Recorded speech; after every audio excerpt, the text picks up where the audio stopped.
परमेश्वर का धन्यवाद कि परमेश्वर ने हम सभी को एक बार फिर से मौका दिया कि हम परमेश्वर के वचन को अपने परिवार के साथ बैठ के हम सुन सकें। इस समय आप जो परमेश्वर के वचन को सुन रहे हैं, आप धन्य लोग हैं, क्योंकि ये परमेश्वर का वचन है जो हम सब के लिए है।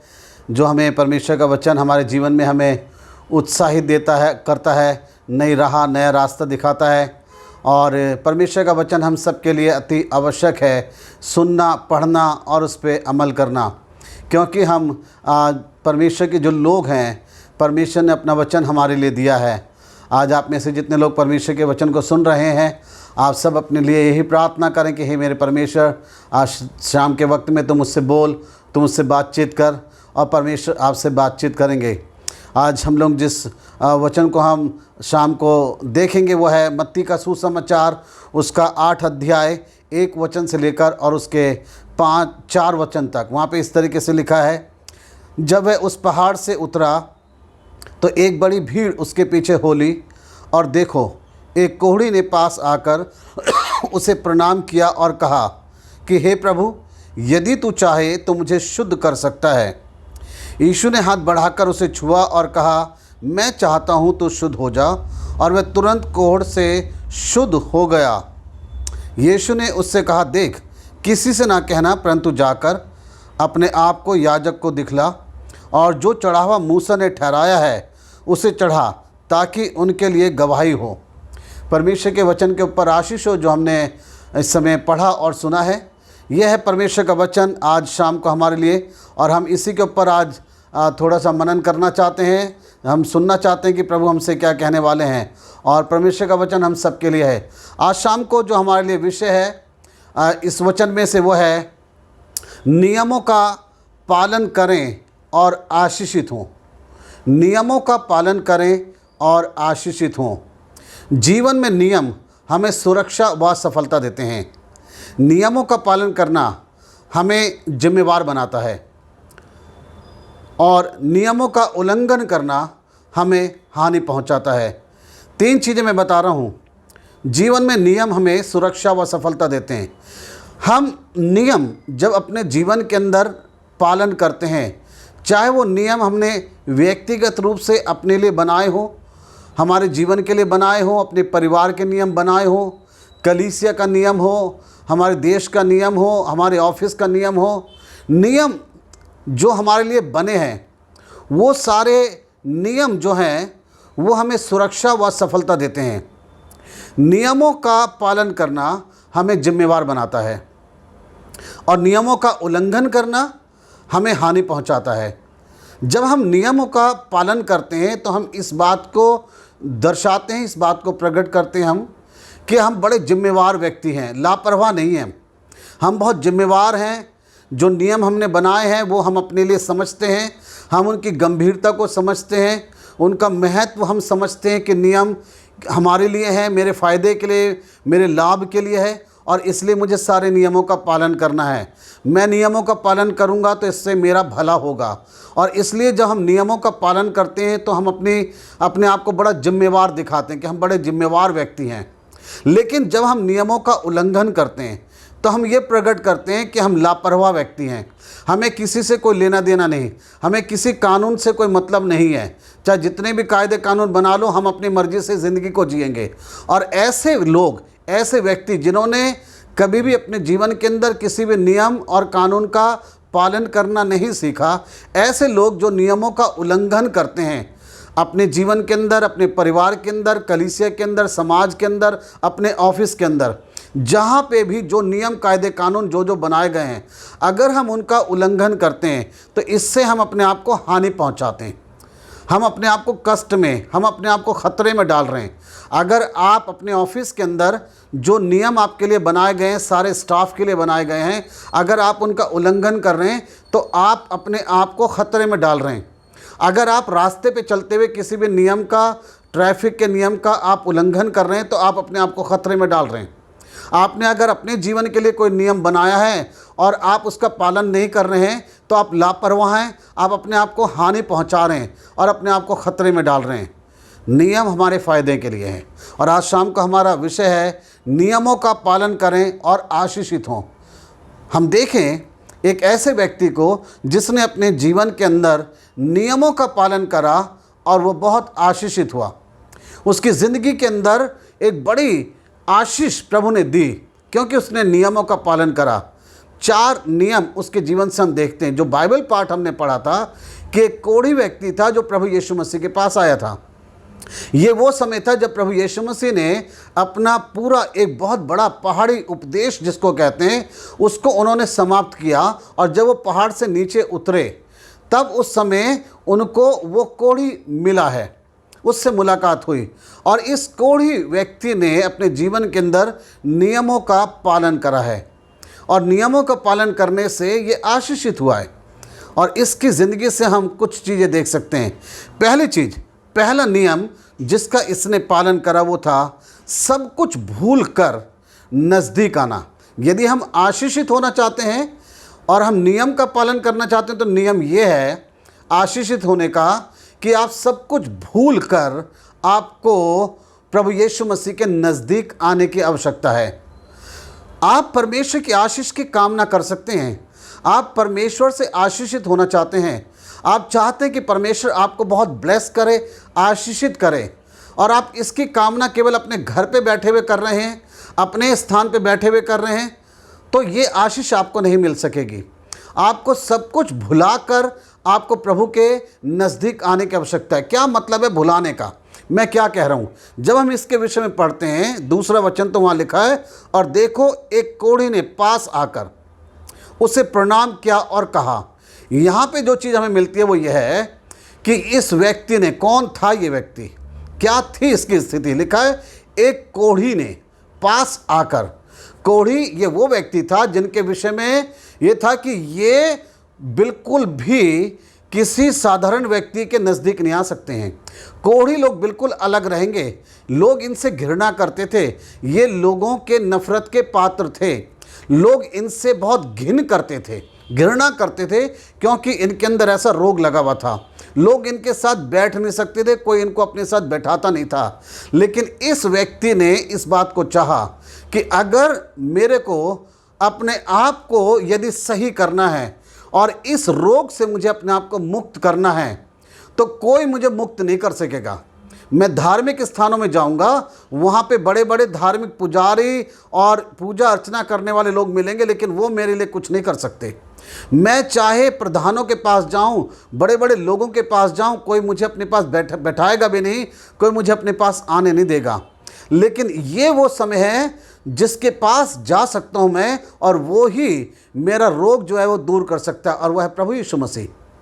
आपके जीवन के अंदर बाधाएं हो सकती हैं, आपके जीवन के अंदर ऐसी बातें हो सकती हैं जिसके कारण से लोग आपसे घृणा करते हैं, जिसके कारण से शायद आप हीन भावना का शिकार हो गए हैं। हीन भावना का मतलब होता है आप अंदर ही अंदर अपने कुछ कमियों को देखकर आप सोचते हैं कि मेरे अंदर ये कमी है और इसके कारण से मैं नज़दीक नहीं जा सकता, मैं लोगों में नहीं जा सकता। और आज बहुत सारे लोग ऐसे ही अपने आप में हीन भावना के शिकार हो रखे हैं और वो लोगों के बीच में नहीं आना चाहते। कई चीज़ें उनको रोक लेती हैं। शायद वो सही से बोलना उनको आता नहीं है, शायद वो बहुत ज़्यादा अच्छे पढ़े लिखे नहीं, शायद उनके पास कपड़े अच्छे पहनने के लिए नहीं, शायद वो अच्छे दिखते नहीं हैं, आप शायद गरीब हैं, आप शायद बहुत ही ऐसे लोग हैं जिनका घर शायद टूटा फूटा है, और कई बार लोग सोचते हैं कि इस कारण से मैं लोगों के बीच में नहीं आ सकता क्योंकि लोग शायद मुझसे नफरत करेंगे। हाँ, ऐसा हो सकता है कि शायद लोग आपको अपने नज़दीक नहीं आने देते, शायद लोग आपको अपने पास बैठने नहीं देते हैं, लोग आपको दूर भगाते हैं, परंतु एक है जो आपको अपने नज़दीक आने देना चाहता है और उसको प्रसन्नता होगी जब आप उसके नज़दीक आएंगे।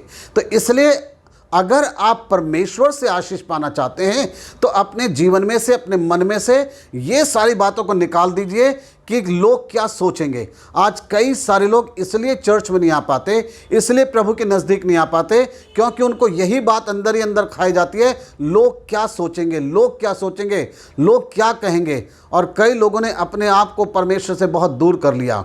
आज मैं आपको बताना चाहता हूँ, आशीषित होना चाहते हैं तो ये पहला नियम अपने जीवन के अंदर बना लीजिए कि मैं बिल्कुल भी अपने आप में कुछ नहीं सोचूंगा, सब कुछ भुलाकर मैं अपने परमेश्वर के नज़दीक जाऊंगा। ज़िंदगी देने वाला परमेश्वर है, परमेश्वर आपसे प्यार करता है।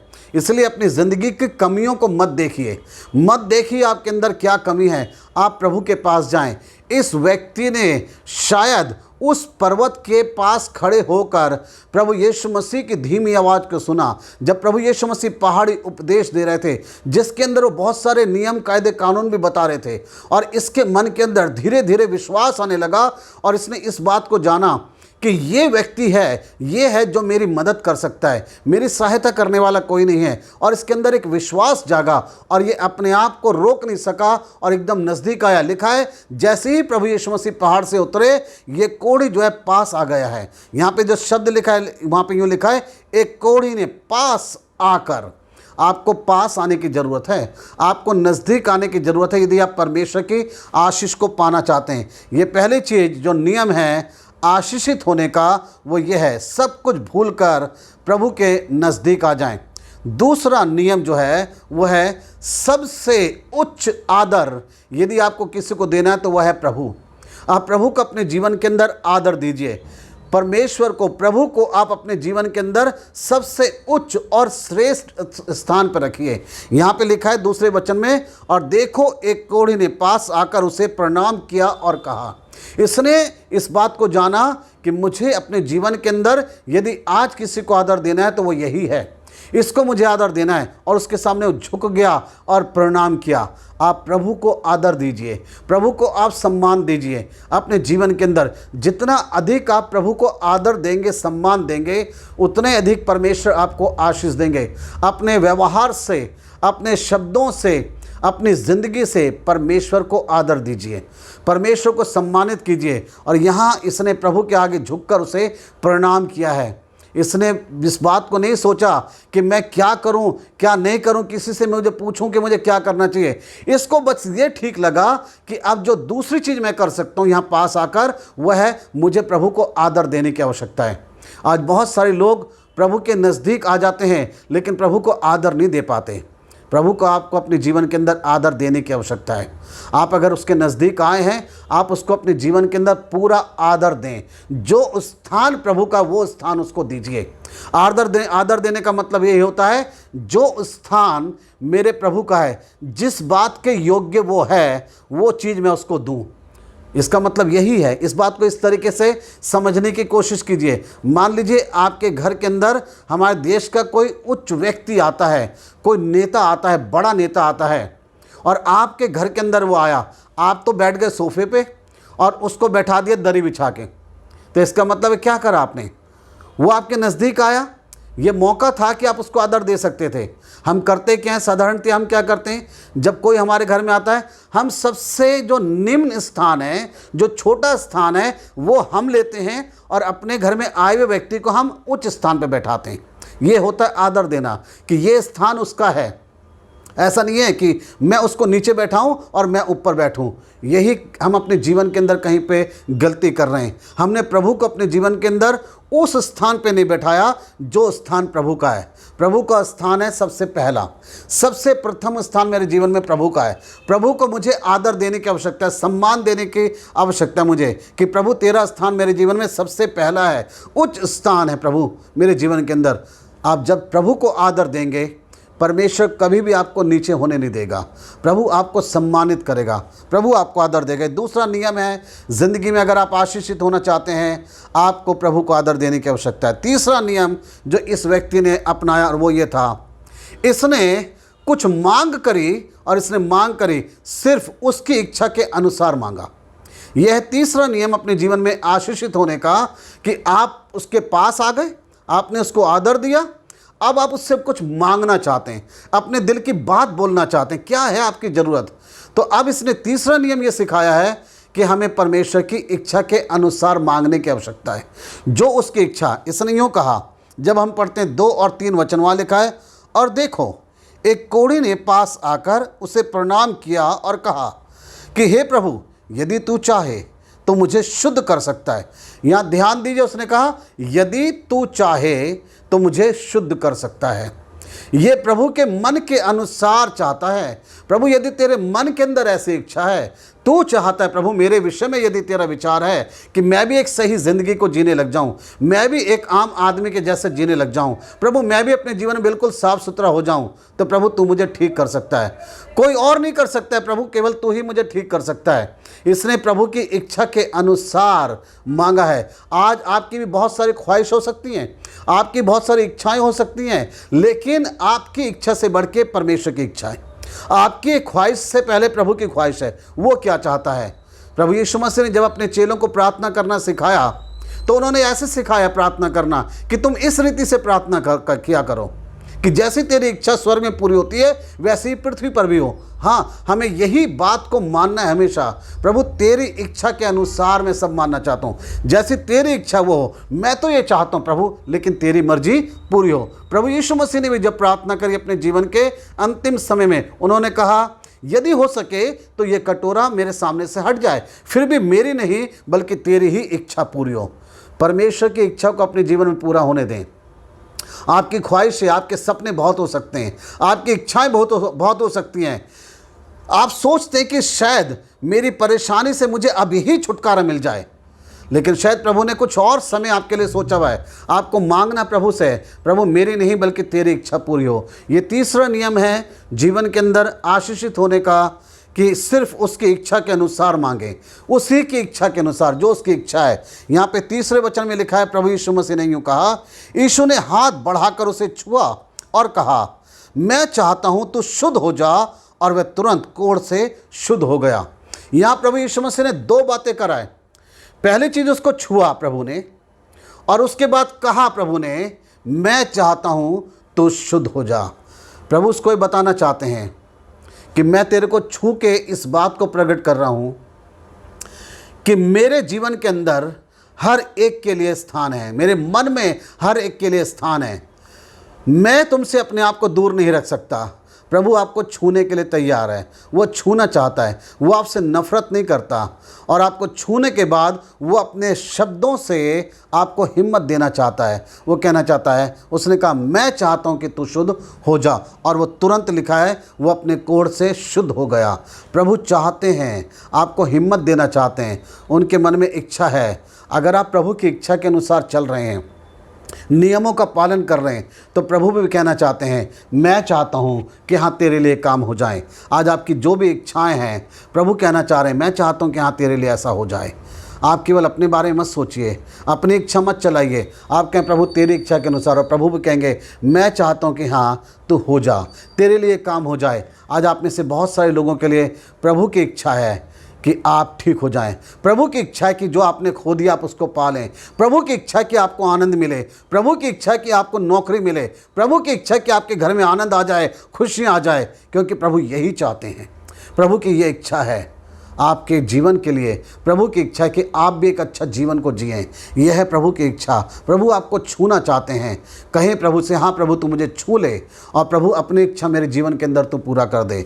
ये तीसरा नियम है, उस सिर्फ उसकी इच्छा के अनुसार आप मांगें। चौथा और अंतिम नियम जो प्रभु यीशु मसीह ने इस व्यक्ति से कहा, यहाँ पे बहुत ध्यान दीजिए। 3 नियम इसने अपने आप से बना के माना। इसको किसी ने नहीं कहा कि तुझे ऐसा करना है, जाके तू उसके पास जा, प्रणाम कर और उसकी इच्छा के अनुसार मांग। ऐसा इससे किसी ने भी नहीं कहा, केवल इसने अपने आप से करा है। और ऐसे ही आपके साथ हो सकता है। कुछ नियम शायद आपने अपने आप से बनाए हुए। कैसे नियम? आप सुबह प्रार्थना करेंगे या दोपहर में प्रार्थना करेंगे, आप मिलके किसी के साथ प्रार्थना करेंगे, आप बाइबल इतने टाइम पढ़ेंगे, आप मसीह गाने सुनेंगे, आप अपने घर में मसीह गाने बजाया करेंगे। ये शायद आपने नियम बनाए। लेकिन एक नियम ऐसा है जो प्रभु आपको बताना चाह रहे हैं। अब प्रश्न ये है, 3 नियम जो इसने बनाए थे वो तो इसने मान लिए, लेकिन जो प्रभु कह रहे हैं क्या उसको भी ये व्यक्ति मानेगा? आज बहुत सारे लोग ऐसे ही हैं, अपने नियम जो उन्होंने बनाए हैं वो उनको तो मानने के लिए तैयार हैं, लेकिन जो नियम प्रभु बता रहे हैं हम उसमें फेल हो जाते हैं। चौथा नियम देखें क्या हुआ यहाँ पे, और वो चौथा नियम है धार्मिकता के नियम को पूरा करें। जो धार्मिकता का नियम बनाया गया है, धार्मिकता का नियम है जो परमेश्वर के वचन के अनुसार नियम बनाए गए हैं, उसको आपको मानने की आवश्यकता है। आपके नियम बनाए हुए अपने सही हो सकते हैं। आप सुबह 5 बजे प्रार्थना करेंगे, 4 बजे प्रार्थना करेंगे, दिन में प्रार्थना करेंगे, किसी के साथ मिलके प्रार्थना करेंगे, आप भजन गाएंगे, अपने घर में 10 गाने गाएंगे, आपके घर में मसीह गाने बजते रहेंगे। ये आपके नियम हैं, ये आपके नियम बनाए हुए हैं। लेकिन एक नियम प्रभु बताना चाह रहे हैं। जब हम पढ़ते हैं 4वां वचन, तो देखिए यीशु मसीह ने यूँ कहा, यीशु ने उससे कहा, देख किसी से ना कहना, परंतु जाकर अपने आप को याजक को दिखला, और जो चढ़ा हुआ मूसा ने ठहराया है उसे चढ़ा, ताकि उनके लिए गवाही हो। बहुत ध्यान से वचन को समझ लीजिए। प्रभु यीशु मसीह ने जब 4थे वचन को हम पढ़ रहे हैं, तो यीशु ने इसे पहले मना करा, किसी से कुछ मत कहना, जाके क्या करना है, अपने आप को याजक को दिखा, और जो चढ़ा हुआ मूसा ने ठहराया है उसको चढ़ा। यह है धार्मिक नियम। प्रभु यीशु मसीह ने उसे मना क्यों करा? मना करने का कारण यह है कि यह व्यक्ति अपने कोढ़ से ठीक हो चुका था, इसको एक बड़ा आनंद मिल गया, इसको एक बड़ी खुशी मिल चुकी थी। प्रभु ये कहना चाहते थे, तू उस खुशी को पाकर तेरे मन में अब है कई जगह जाने की। जो लोग तुझसे नफरत करते थे, अब तू उनके बीच में जाना चाहता है, तू उनको दिखाना चाहता है अपने आप को, मैं ठीक हो गया। तू बहुत ज़्यादा खुशी मनाना चाहता है। प्रभु ये कहना चाह रहे हैं कि तू अपने आनंद और खुशी में खो मत जाना। सबसे पहली चीज़ जो है धार्मिक नियम को पूरा करना। आज कई लोग क्या कर रहे हैं, जब खुदा ने आशीष दी, जब परमेश्वर ने उनकी सुन ली, जब परमेश्वर ने उनको नौकरी दे दी, जब परमेश्वर ने उन्हें बच्चे दे दिए, जब परमेश्वर ने उन्हें घर मकान दे दिया, तो वो भूल गए धार्मिक नियम हमें क्या करना है, वो भूल गए। प्रभु कहना चाहते हैं सबसे पहले धार्मिक नियम को पूरा करो, तो ये आशीषें बनी रहेगी। आज कई लोग अपने जीवन के अंदर केवल अपने आनंद और खुशी में खो गए। प्रभु ने इसको मना करा। उन्होंने कहा कि तू क्या कर, किसी से ना कहना, परंतु जाकर अपने आप को याजक को दिखला। पहला काम तो जाके ये कर, जो धार्मिकता का नियम है तो उसको पूरा कर। धार्मिकता के नियम जो प्रभु के हैं उसको पूरा कीजिए। क्या था यहाँ पे? तो अपने आप को याजक को दिखला। याजक जो थे वो एक प्रमाण पत्र देते थे कोढ़ी को कि हाँ ये ठीक हो चुका है, वो उसकी जांच करते थे। तो प्रभु ने इसे कहा तू जाके पहले वो ले ले, प्रमाण पत्र ले ले। और तब लिखा है जो चढ़ावा ठहराया गया मूसा ने, मूसा को व्यवस्था किसने दी थी? परमेश्वर ने। और वो तू चढ़ा जाके, जो नियम है, परमेश्वर ने नियम बनाए हैं। अगर प्रभु ने आपको आशीष दी है, परमेश्वर आपको ब्लेस कर रहे हैं, आप कमा रहे हैं पैसा अपना, आप बहुत अच्छे से रह रहे हैं, तो जो नियम परमेश्वर ने बनाया वो कौन पूरा करेगा? वो भी तो आप ही पूरा करेंगे, वो कोई और पूरा कोई करेगा। आज हम आशीषें बहुत पाना चाह रहे हैं, हर प्रकार की आशीष परमेश्वर तो मुझे दे दे, हर प्रकार के मेरे बच्चों को बहुत ब्लेस कर दे, मेरे बच्चों को तरक्की दे दे, मेरी नौकरी तू लगा दे प्रभु 40,000 50,000 की, मैं हर महीने प्रभु 50,000 कमाने लग जाऊं। लेकिन जब 50,000 में से 5,000 निकाल के प्रभु को देने पड़ेंगे, उसमें फेल हो जाएंगे। ये हम नहीं कर सकते, बस उसी में फेल हैं। धार्मिकता का नियम कौन पूरा करेगा? कोई और नहीं करेगा, वो भी आपको करना है।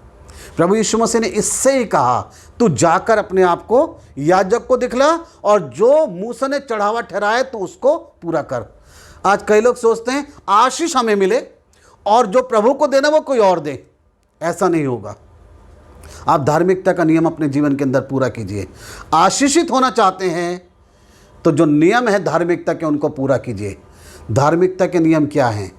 धार्मिकता के नियम है प्रभु को अपनी ज़िंदगी सौंपिए, प्रभु को अपना जीवन दीजिए, परमेश्वर को अपना ज़िंदगी सौंप दीजिए। अपने बच्चों के लिए आप प्रभु यीशु मसीह के लहू की पवित्रता को मांगिए।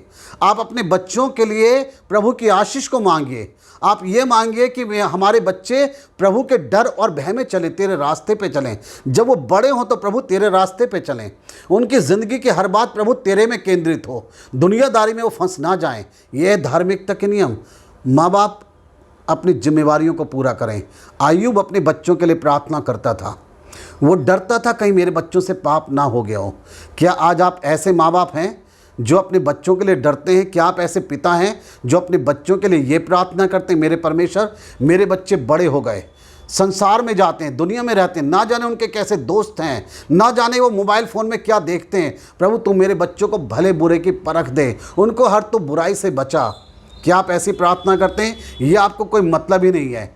धार्मिकता के नियमों को पूरा कीजिए। जब आप कमाते हैं, जब आप पैसा कमाते हैं, क्या ईमानदारी से आप प्रभु को दे देते हैं? अपनी कमाई का हिस्सा प्रभु को आप देते हैं? वह है धार्मिकता के नियम। प्रभु ने कहा उस कोढ़ी से, जाके तू चढ़ावा चढ़ा जो मूसा ने ठहराया है। जो प्रभु का वचन सिखाता है, जो प्रभु के वचन में लिखा है, उसको पूरा कीजिए। आशीषित तभी हो सकेंगे, अन्यथा आप नहीं हो सकेंगे। 4 चीज़ें मैंने बताया है आशीषित होने के जो नियम हैं। पहला नियम, उसके पास आ जाएं, उसके पास आपको आने की आवश्यकता है। दूसरा नियम है, आदर और सम्मान आप प्रभु को दीजिए, आप उसकी इच्छा के अनुसार मांगिए। और चौथा नियम है, धार्मिकता के नियमों को पूरा कीजिए। जो परमेश्वर के वचन के अंदर बातें लिखी हैं उनको पूरा कीजिए। आप अपने नियम बनाए हुए मान रहे हैं, लेकिन परमेश्वर के वचन की बात को कौन मानेगा? परमेश्वर के वचन की बातों को मानिए। एक एक बातें, प्रभु यीशु मसीह ने कहा कि तुम मुझ में बने रहो और मेरी बातें तुम में बनी रहें, तो तुम जो चाहो मांगो वो तुम्हारे लिए हो जाएगा। कब हो जाएगा? जब उसकी बातें हम में बनी रहेगी। आज परमेश्वर के वचन की बातें शायद हम में बनी नहीं हैं, हम उसमें बने नहीं हैं, उससे अलग हैं, तो कैसे हमारे जीवन के अंदर प्रभु की आशीष आएगी? परमेश्वर से प्रार्थना कीजिए, प्रभु से मांगिए और कहें, प्रभु मेरे जीवन में तेरी इच्छा पूरी हो, और प्रभु मैं तेरी इच्छा के अनुसार अपनी ज़िंदगी को जीऊँ, और जो तेरे नियम हैं प्रभु धार्मिकता के, मैं उनको अपने जीवन में सदा पूरा करूँ। प्रभु आपको बहुत ऐसे आशीष दे। आइए हम प्रार्थना करें। परमेश्वर, धन्यवाद इस वचन के लिए जो हमने सुना है। इस वचन के द्वारा हमें चलना सिखाएं, हम आशीषित होने के लिए सारे नियमों का पालन करें, हमारे साथ हों। जो नियम हमने बनाए हैं प्रभु अपने लिए, उनको भी हम मानते रहें, और जो नियम परमेश्वर आपने बनाए हैं, हम सारे वो नियम जो वचन में हमें मिलते हैं उनका हम पालन करें, क्योंकि तभी हम आशीषित हो सकेंगे। वचन के सुनने वालों को सभी को आशीष दें, कलीसिया के लोगों की रक्षा करें, जो बीमार हैं उन्हें चंगाई दें, हर एक पे अपनी दया करुणा बना के रखें। आपके डर और भय में हम चलते रहें। प्रार्थना यीशु के नाम से मांगते हैं, आमीन।